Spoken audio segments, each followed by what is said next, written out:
今日去图书馆儿童区，有一个小朋友坐伫个椅仔，也是坐伫个涂骹，认真读册无忧，是图书馆内面上水的风景。台南市立图书馆配合教育部画图推广计划，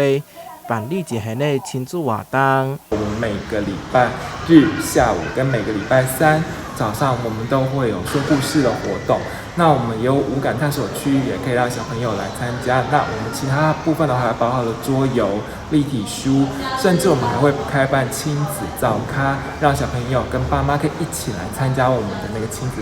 烘焙的课程。透过多元佮趣味的活动，希望伫囡仔成长的过程当中，培养画图习惯，也会当增进亲子之间的互动。近期台南市图书馆为着鼓励更较侪亲子家庭来参与，也加码赠送阅读礼袋。涉及在台南市未满6岁的小朋友，第一次到我们45间区图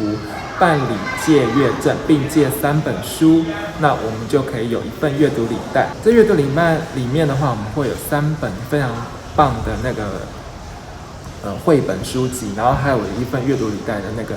手册，就是由教育部这边提供给我们的。根据图书馆统计，111年0到5岁的学童借册数量有64万，甲109年相比提升44万。伫全市借册数量当中，儿童册借册数量占全市的50%，显见图书馆推动画图扎根非常有成效。透过画图，除了会当互囡仔成长，对未来学习也有所帮助。台南新闻上快采访报道。